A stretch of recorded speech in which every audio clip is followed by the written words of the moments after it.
আসসালামু আলাইকুম। এই যে ভিডিও দেখতে পাচ্ছেন এটা হচ্ছে RIRS retrograde internal surgery video. এখানে দেখা যাচ্ছে তার বাম পাশে কিডনিতে একটা পাথর আছে, পাথরের সাইজ 1.2 সেন্টিমিটার দেখা যাচ্ছে, এবং পাথরটা আসলে ছিল হচ্ছে আপার ইউরেটারে। এটাকে আমি পুশব্যাক করার পরে এটা চলে যায় প্রথমে লোয়ার ক্যালিক্সে, এবং লোয়ার ক্যালিক্স থেকে এটা রিলোকেট করে আমি আবার আপার ক্যালিক্সে নিয়ে যাই, এবং এখন আপার ক্যালিক্সে নিয়ে যাওয়ার পরে এটা আসলে আমি এই যে লেজার ফাইবার দিয়ে এটা ডাস্ট বানাচ্ছি।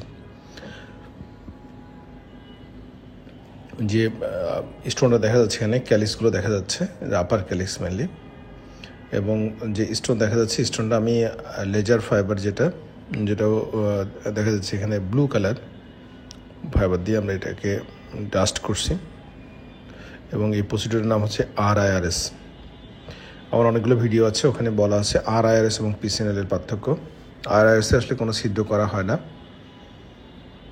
এবং তেমন কোনো ব্লিডিং হয় না, শুধু প্রস্রাবের রাস্তা দিয়ে আমরা একটা অ্যাক্সেস শিট, আমি এখানে যেটা ইউজ করছি ফ্লেক্সিবল অ্যাক্সেস শিট, যাকে বলে ফ্যান শিট, এবং ফ্যান শিটের কিছু সুবিধা আছে, একটু পরে সেটা বুঝতে পারবেন ফ্যান শিটের সুবিধা কী। এই যে, এবং এখানে আমরা ডিসপোজেবল ফ্লেক্সিস্কোপ ইউজ করেছি হুইজম্যাডের, দেখা যাচ্ছে, এবং অ্যাক্সেস শিটের ভিতর দিয়ে আমি এই ফ্লেক্সিস্কোপটা আসলে তার কিডনির ক্যালিক্স মতো চলে গেছি, এই যে, এবং এখন আমি পাথরটা ক্রাশ করছি, লেজার ফাইবার দিয়ে ডাস্টিং করছি, ডাস্টিং মোডে আছে এখন, দেখা যাচ্ছে। এটা RIRS প্রসিডিউর, যেটা বলছিলাম RIRS আসলে কোনো ছিদ্র করা হয় না, এবং এই যে ফ্যান শিটের সুবিধা, এখানে যেটা অ্যাক্সেস শিট ইউজ করেছে সেটা ফ্যান শিটের ভিতর দিয়ে ছোটো ছোটো পাথরগুলো একটা সাকশনের মাধ্যমে বের করে নিয়ে আসা হয়, ইনস্ট্যান্ট বের করে নিয়ে আসা হয়। ফ্যান শিটের সাথে একটা সাকশন লাগানো থাকে, ফলে কিডনির ভিতর যে পাথরগুলো আমরা ক্রাশ করছি সেগুলো সাকশনের মাধ্যমে বের হয়ে চলে আসে বাইরে, শরীরে বাইরে চলে আসে ইনস্ট্যান্ট। এই যে দেখা যাচ্ছে ছোটো ছোটো টুকরাগুলো চলে আসছে,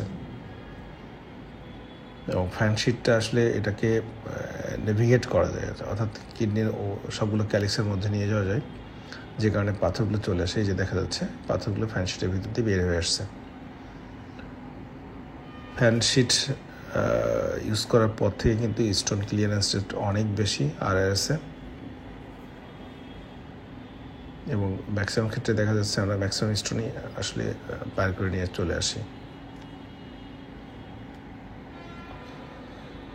এটা একটা মিনিমাল ইনভেসিভ প্রসিডিউর, এবং এখানে সাধারণত কোনো ছিদ্র করা হচ্ছে না, প্রস্রাবের রাস্তা দিয়েই আসলে অ্যাক্সেস শিট কিডনি মধ্যে পাস করা হয়।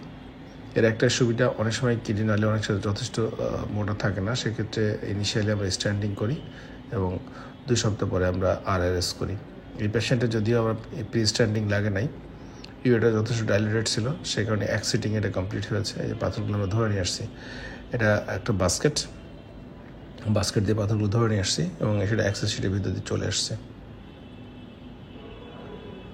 ওই যে এটা একটা বড় টুকরা, যেটা দেখি হয় বাস্কেট দিয়ে ধরা লাগবে অথবা পানি ফ্লাশে চলে আসছে, অথবা যে সাকশন লাগানো আছে অ্যাক্সেস শিটের সাথে, সাকশনের মাধ্যমে পাথরটা চলে আসছে।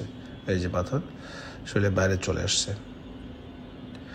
এই প্রসিডিউর হচ্ছে RIRS, অর্থাৎ রেট্রোগ্রেড ইন্টারনাল সার্জারি। এখানে কোনো ছিদ্র করা হয় না, তেমন কোনো ব্লিডিং হয় না, এবং পেশেন্ট সাধারণত পরের দিনই বাসায় চলে যেতে পারে। Thank you for watching. Thank you.